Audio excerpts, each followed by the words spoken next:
Welcome to শিক্ষা সংস্থান। আজকে আলোচনা করব একটি ভাইটাল বিষয়। এর আগে আমরা আলোচনা করেছি, কিন্তু বিস্তারিতভাবে আলোচনা হয়নি। এসসি এসটি ওবিসি সার্টিফিকেটের রিভেরিফিকেশন এবং রিভ্যালিডেশন ওয়েস্ট বেঙ্গলে শুরু হয়ে গেল, এবং প্রত্যেকটি block wise, BDO office wise এই নির্দেশিকা কিন্তু শুরু। প্রথম বর্ধমানের পূর্বস্থলী থেকে শুরু হয়েছিল, এখন দক্ষিণ চব্বিশ পরগনার প্রত্যেকটি ব্লক লেভেলে সেই নির্দেশিকা শুরু হয়ে গেছে, এবং আস্তে আস্তে পশ্চিমবঙ্গের সর্বত্র কিছুদিনের মধ্যেই শুরু হবে। তো সর্বপ্রথম কথা হচ্ছে, আজকে আমরা আলোচনা করব এই এসসি এসটি ওবিসি সার্টিফিকেট, যেটা গভর্নমেন্ট আগেই নির্দেশিকা দিয়েছিল, তার রিভেরিফিকেশনের জন্য কিভাবে করবেন এবং রিভেরিফিকেশনের জন্য কি কি ডকুমেন্টস লাগবে। এই দুটোই মেন।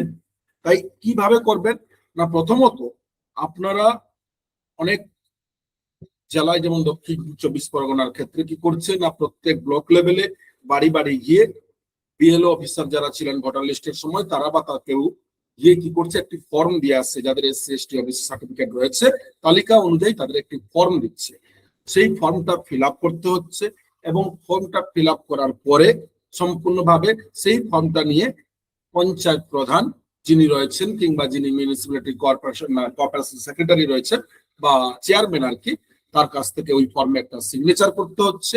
এবং পঞ্চায়েত প্রধান বা চেয়ারম্যান মিউনিসিপ্যালিটির এছাড়া যিনি পঞ্চায়েত সদস্য কিংবা ওয়ার্ড কাউন্সিলর, তাদেরও একটা অংশ রয়েছে। তারপরে নির্দিষ্ট যিনি জেলা বিডিও অফিস বা এসডি অফিসে রয়েছে, সেখানে একটা সিগনেচার করাতে হচ্ছে এই ফর্ম। তবে এই ফর্ম প্রত্যেক জেলায় এখনো দেওয়া শুরু হয়নি। আপনারা একটা কাজ করতে পারেন, যারা এখনো পর্যন্ত যাদের জেলায় হয়নি, তারা বিডিও অফিসে যোগাযোগ করতে পারেন। নাম্বার 1। নাম্বার 2, সেই ফর্মটা কালেক্ট করার পরে, এই ফর্মটা ফিল আপ করার পরে, তার এই সিগনেচার গুলো সম্পূর্ণ কিছু করার পরে, এইবারে সেই ফর্মের সাথে ক্যান্ডিডেট, অর্থাৎ যার এসসি এসটি ওবিসি সার্টিফিকেট আছে, সে এবারে কি কি নিয়ে যাবে না, প্রথমত প্রয়োজনীয় নথিসমূহ কি কি না, 1 নাগরিকতার প্রমাণপত্র, 2 স্থায়ী বাসিন্দার প্রমাণপত্র, 3 নিজের পরিচিতির প্রমাণপত্র, 4 জাতিগত প্রমাণপত্র, 5 যদি ওবিসি থাকে তার এনসিএল এর প্রমাণপত্র।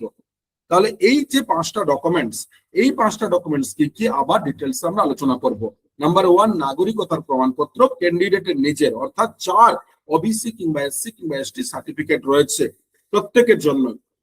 তো প্রথমত নাগরিকত্বের শংসাপত্র, অর্থাৎ নাগরিকত্বের শংসাপত্র বলতে যেটা পঞ্চায়েত থেকে আমরা পাই, এবং BDO office through SDO residential certificate, সেই রেসিডেন্সিয়াল সার্টিফিকেট নাম্বার 1।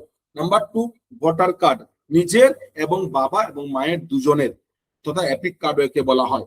3, জন্ম শংসাপত্র, যাদের জন্ম শংসাপত্র নেই, অর্থাৎ বার্থ সার্টিফিকেট নেই, তাদের মাধ্যমিকের অ্যাডমিট কার্ড হলেও হয়। 4 নম্বর, প্যান কার্ড, যাদের প্যান কার্ড আছে, যাদের প্যান কার্ড নেই সে সম্পর্কে কিছু বলা যাচ্ছে না, প্যান কার্ড। আর 5 নম্বর, ভোটার লিস্ট, যেখানে নিজের এবং বাবা মায়ের নাম আছে, সেই ভোটার লিস্ট, সেই তালিকাটি জেরক্স করে পিডিএফ দিতে হবে। ওকে। এবং নেক্সট, এইগুলো প্রত্যেকটা কিন্তু অরিজিনালও নিয়ে যাবেন, জেরক্সও নেবেন, এবং কোন সরকারি নথি যা নাগরিকত্ব প্রমাণ করে, এরকম কোন সরকারি নথিও কিন্তু নিয়ে যেতে পারেন। এছাড়া বাবা ঠাকুরদার কোনো বৈধ জাতিগত শংসাপত্র বাবার আছে বা ঠাকুরদার আছে, বা কারোর কোনো দলিল বিষয় নিয়ে আমরা আলোচনা করব, সেই দলিলে আপনার কমিউনিটি বা কাস্টের কথা বা আপনার জাতির কথা উল্লেখ রয়েছে। এবারে আসি নাগরিকতার প্রমাণপত্রের পরে নেক্সট কি, 2 নম্বর, স্থায়ী বাসিন্দা প্রমাণপত্র। এই স্থায়ী বাসিন্দার প্রমাণপত্রের জন্য প্রয়োজন জমির দলিল বা খাজনা বা ট্যাক্স, যে আপনি এখানে বসবাস করছেন, সেটা অবশ্যই কিন্তু অনেক আগে, অর্থাৎ ওবিসিদের জন্য বলা হচ্ছে 1992-93 সালের আগে, আর এসসি এসটিদের জন্য তার আগে। রেশন কার্ড, আধার কার্ড, ভোটার কার্ড, এটা কিন্তু নিজের এবং বাবা মায়ের। ব্যাংকের পাসবুক, বিপিএল কার্ড যদি থাকে, ব্যাংকের পাসবুকের ফ্রন্ট পেজের জেরক্স এবং অরিজিনাল নিয়ে যাবেন।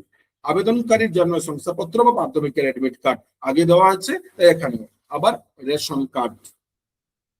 নেক্সট, নিজের পরিচিতি প্রমাণপত্র, মাধ্যমিকের অ্যাডমিট কার্ড, জন্ম প্রমাণপত্র যদি থাকে, ভোটার কার্ড, আধার কার্ড এবং ব্যাংকের পাসবই, যেটা ঘুরে ফিরে আবার লাগছে। জাতিগত প্রমাণপত্র, যদি আপনার কাছে 2011 সালের পূর্বে কোনো শংসাপত্র থাকে, ওবিসি এসসি এসটি, তাহলে তার অরিজিনাল এবং জেরক্স নিয়ে যাবেন। এবং এছাড়া 1950 সালের সমসাময়িক বা এরকম কোন দলিল যেখানে জাতির উল্লেখ রয়েছে, SC ST রা, ওবিসি কিন্তু বললাম 92, এবং কোন সরকারি নথি যেখানে জাতি উল্লেখ আছে, অর্থাৎ যদি আপনার জমির দলিল হয় সেখানে কোনো বাবা ঠাকুরদা ইত্যাদি রয়েছে, এবং যার রয়েছে সেখান থেকে আপনি কিভাবে পেলেন তার বংশ পঞ্জিকা, এই বংশ পঞ্জিকা কিন্তু পঞ্চায়েত অফিস থেকে করিয়ে নিতে পারবেন।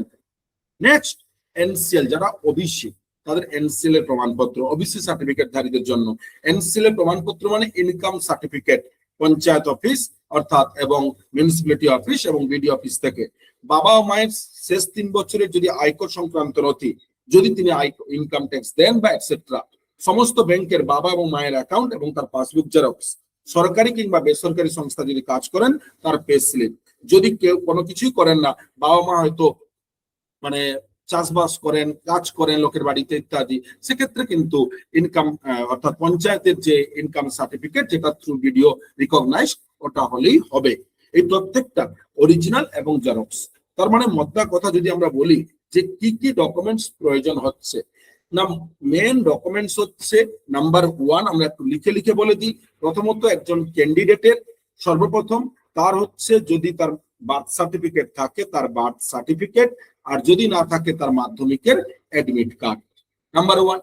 নাম্বার 2, তার ভোটার কার্ড, তার আধার কার্ড, তার রেশন কার্ড, তার প্যান কার্ড যদি থাকে, এবং কালার পাসবুক ছবি, কালার পাসপোর্ট সাইজের ছবি 2-3 কপি, এবং যদি সার্টিফিকেট থাকে অরিজিনাল সেই সার্টিফিকেট এবং তার জেরক্স, প্রত্যেকটার ক্ষেত্রে কিন্তু এগুলো প্রয়োজন হচ্ছে।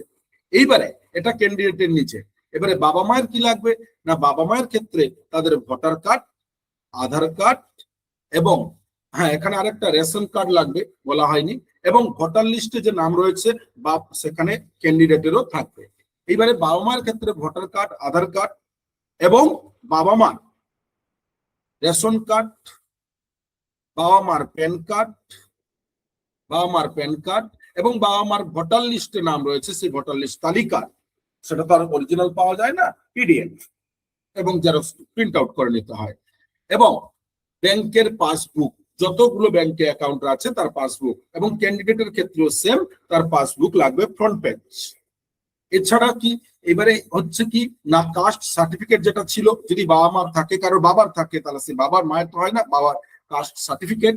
এছাড়া জমির দলিল, যদি কারোর জমির দলিল থাকে, যে দলিলে লেখা আছে আপনার পার্টিকুলার জাতি কিংবা উপজাতি কিংবা কমিউনিটির কথা, যে কমিউনিটি থেকে বিলং করছেন সেই কমিউনিটির দলিল, নির্ধারিত দলিল কিংবা তার ট্যাক্স কিংবা তার খাজনা স্লিপ, এবং বাবা মার ইনকাম ট্যাক্স যদি দেন বা রিটার্ন করেন বা ফাইল করেন তার ইনকাম ট্যাক্স ফাইল এবং পে স্লিপ, ওকে, এবং বাবা মার প্যান কার্ড থাকলে প্যান কার্ড, আপনার ক্যান্ডিডেটের প্যান কার্ড থাকলে ক্যান্ডিডেটের প্যান কার্ড, তো এবং কালার পাসপোর্ট ছবি, আগেই বলেছি পাসপোর্ট সাইজের ছবি। এই যে সকল ডকুমেন্টস গুলো কিন্তু কি করতে হবে, এবং ইনকাম সার্টিফিকেট অবশ্যই, এবং রেসিডেন্সিয়াল সার্টিফিকেট পঞ্চায়েত এবং বিডিও থ্রু, এবং নির্ধারিত যে ফর্মটি সেই ফর্মটি কালেক্ট করে ফিল আপ। এতগুলো ডকুমেন্টস আপনার অরিজিনাল এবং জেরক্স প্রত্যেকটা নিয়ে গিয়ে কি করতে হবে, না আগেই বলেছি যখনই ভেরিফিকেশনে ডাকবে কিংবা বিডিও অফিসে গিয়ে যোগাযোগ করুন, কখন কি দিতে হবে, সমস্ত ডকুমেন্টস গুলো সিরিয়ালি সাজিয়ে আপনি নিয়ে যান, মাথায় রাখবেন। তাই যত তাড়াতাড়ি করে নেওয়া উচিত, মানে যায় তত তাড়াতাড়ি করুন। এই সব প্রচুর লাইন পড়বে, কারণ প্রায় 1,69,00,000 SC ST ওবিসি সার্টিফিকেটের ভেরিফিকেশন হচ্ছে। তাই আস্তে আস্তে, যেসব জেলা এখনো শুরু হয়নি আস্তে আস্তে হবে, আপনারা খোঁজ খবর নিন, এবং দ্রুত অবশ্যই আশা করি প্রত্যেকটি জেলায় এই ভেরিফিকেশন শুরু হবে। ধন্যবাদ।